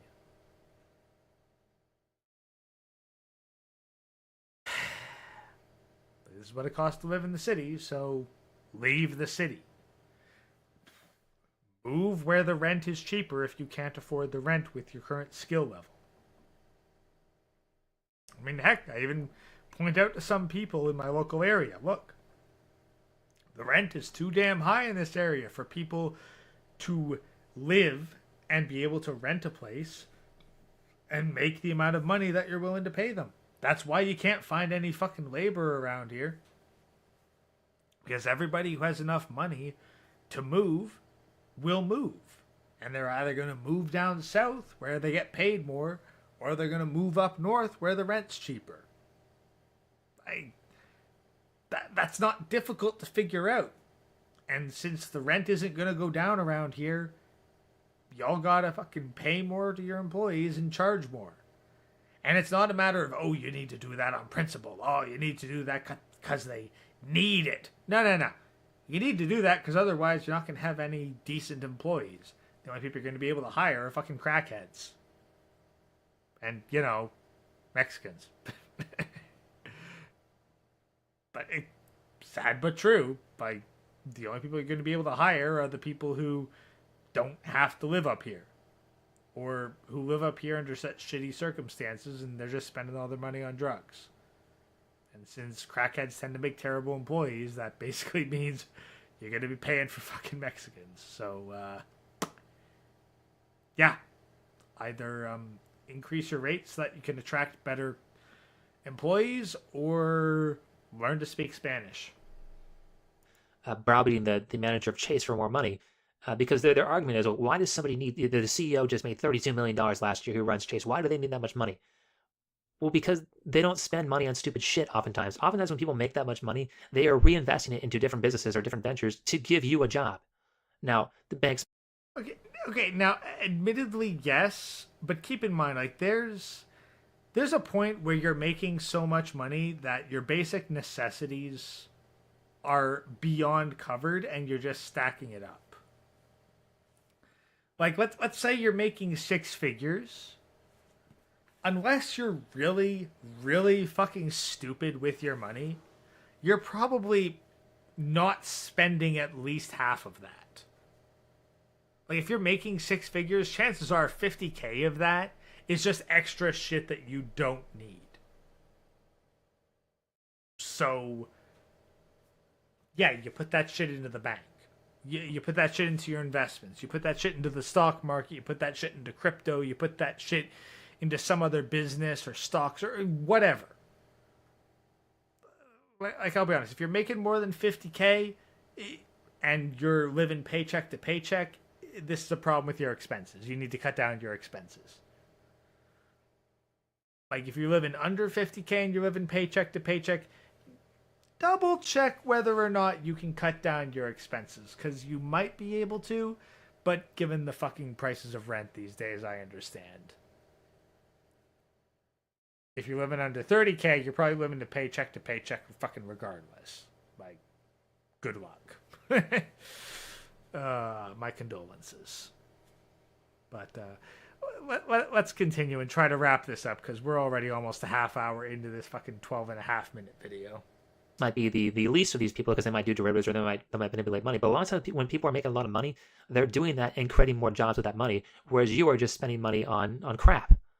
And the fact of the matter is, because these women can't understand simple economics, is if they pay you more than what you're producing for them, their business is going to go under. You know, you're talking about...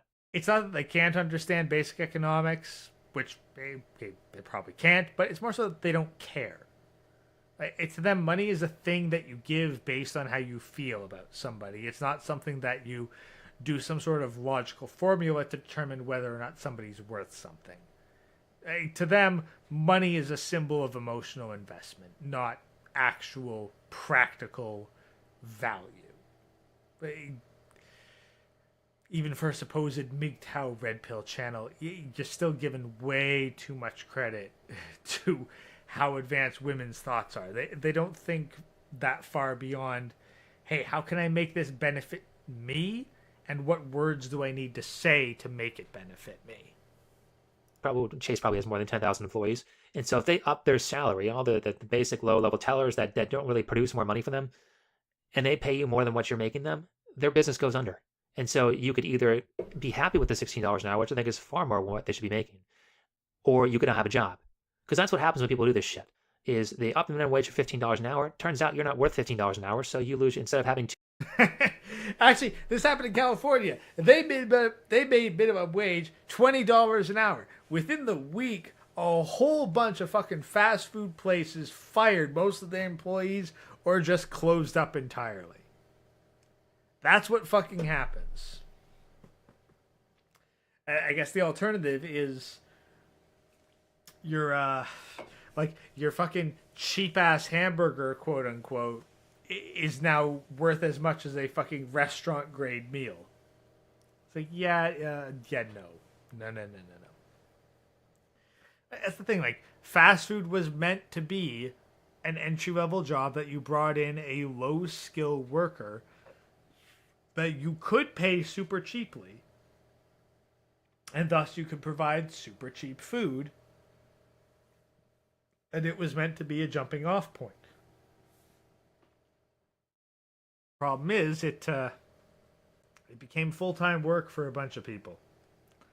It became like, this is what somebody who's fucking 40 years old and has no other usable skills in life, like, this is where they work now. It's like, trying to get someone who isn't a fucking teenager who has to actually, pay rent and support a family, they're not supposed to be able to do that on a fucking fast food employees level job. They're supposed to have moved on by now.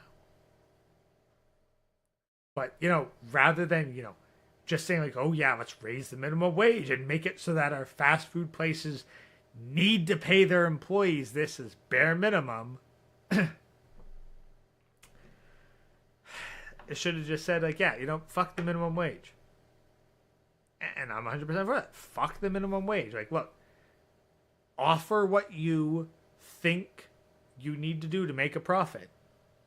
And if you cannot attract the employees that you want, then you got to raise it. That's free market bullshit. As soon as you say there is a federally or statewide mandated minimum wage, congratulations. you're just going to see a whole bunch of fucking industries that rely on low-skill employees.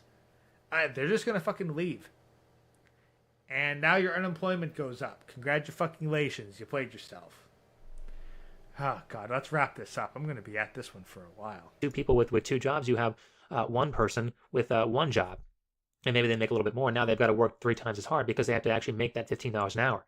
And here's the part that seals everything together, because it turns out if you can't earn $15 an hour on your own without the government regulating you $15 an hour, you're probably not that great of a negotiator. And what's going to happen is that all the people who are good at negotiating are... It's not even just a matter of negotiating. Like, you can negotiate like a motherfucker. Like, you can be the best fucking negotiator. If you cannot provide the value to justify your pay, then your time at the company should probably not be very long. Like, sure, maybe you're amazing and you can negotiate a 6-figure salary. But if you are not providing the service that grants more than 6 figures in value, then they are hiring you at a loss. And for the sake of every other employee in the company, they should fire your ass. That should be a simple concept to understand. It should be. Apparently it's not. Oh well. 3 minutes to go. Let's try to wrap this up. God. going to just increase the prices for all their products, and you're going to say, well, I've got $15 an hour, so and it's more than I had before, more than the $10 an hour I made before, so of course I'm going to pay more money. I've got the money. And then you're going to be right back to where you were before. So instead of paying $1,000 a month for rent on your $10 an hour, you're now paying $1,500 a month on your rent, and you haven't got any ground, and now you've got to work way harder, and now you've got less employees, and now everybody's worse off for it. And I really wonder, when is it going to be the case that these people who are in charge of these businesses, the people who are the big CEOs making a lot of money, when are they just going to tell these people to shut up? When are they going to start asking them, well, where's your training in economics? Do you know any sort of principles, how markets work, how trade works, how value works? They're not going to try to explain shit to stupid people who are just looking for handouts. They're just going to stop paying them and fire them. Why waste your fucking time and breath trying to explain to stupid people why they're not worth as much as they want? Instead, just fire the bastards. Fire them. Fire them, lay them off, whatever. Just get rid of them. If you need to close down a couple franchises in California because they're no longer capable of being profitable, so what? You're not invested in the well-being of California. Fuck them. Because if you're making a statement as stupid as pay me more money because I want more money, and you don't understand principles of negotiation, you don't understand value, you don't understand the bottom line, cost versus benefits, well, who are you to talk about anything on this subject? Well, I mean, this is the same party that wants to lower the voting age to 16. Man, if anything, the voting age should be increased to like 35. People don't know fucking anything when they're 16. They don't know anything when they're 18. They don't know anything when they're 25. And when you don't know stuff and you're making... Funnily enough, I need to double check this. You know, I'm going to double check this right now before I sound like a complete idiot.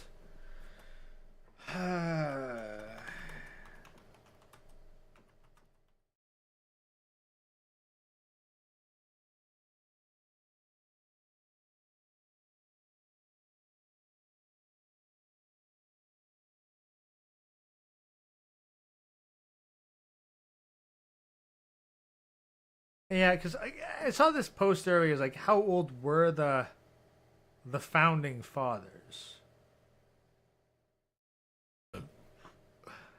So yeah, like apparently in let's see, July 4th, 1776, Alexander Hamilton, 21.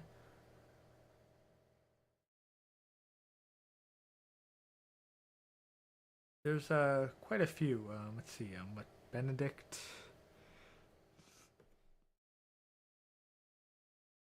Benedict Arnold, 35. Where's Washington?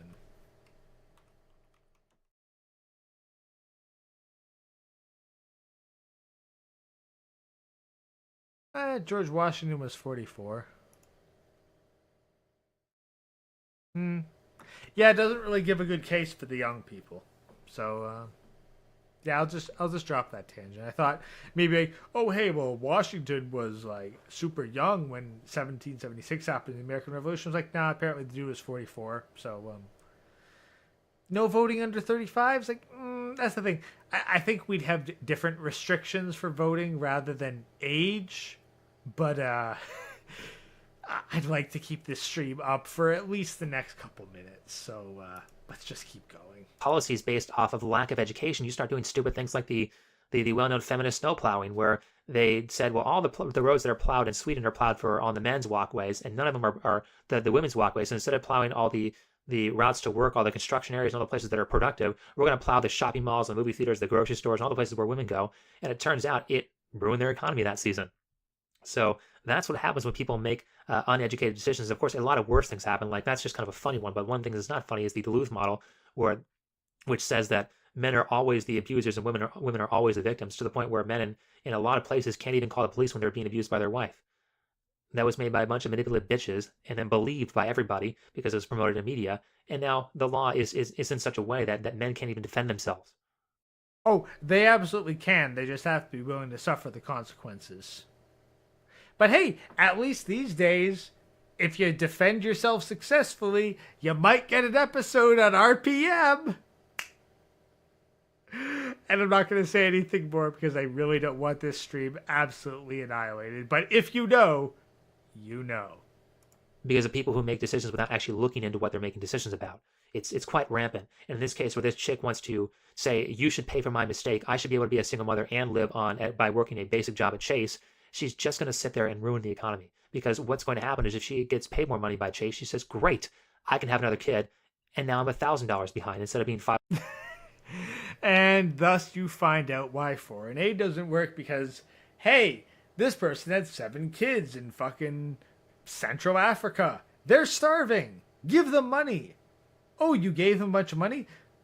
You gave them enough to feed 7 kids? Well, no, they have 9 kids, and their 9 kids are starving. Give them money. And the cycle never fucking ends. $100 behind. Then I'm going to say, Chase, well, I'm a single mother with 2 kids. I need twice as much money now. And the game is just going to keep being played over and over and over again until they say, shut up. You don't know what you're talking about. Stop telling everybody else to make up for your mistakes. And if you really have problems, why don't you go to a charity? Why don't you go to your family? Why don't you go move to a place that isn't ridiculously expensive? If it's really an issue, go solve the problem yourself. You know, that's the thing. Like, hey, women, how about we treat you like a man and tell you to fucking deal with it instead of bitching about your problems? Welcome to equality. But maybe that's too hard. Anyway, if you like the video, like, comment, share, subscribe, all that great stuff. I don't know if this video is still up on his channel, but there's a good chance it's not. So you're going to have to settle for doing this one.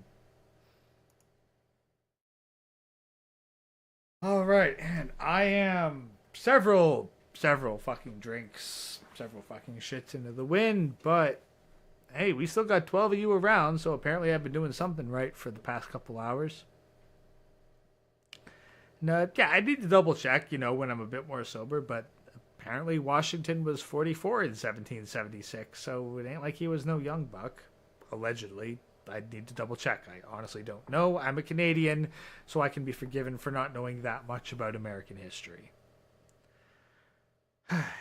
However, thank you all very much for tuning in. It's getting kind of late at night. So I'm just going to end it off right here, and hopefully I'll get back to doing this at least once per week. It's been fun. I'm just going to need to keep a decent stock of alcohol, because again, I ain't doing this shit sober. Nah, I'm going to hit the outro right now. It's getting kind of late. And I do need to be up in the morning because, hey, I work an actual job. I don't work YouTube for a living. So I got to go and,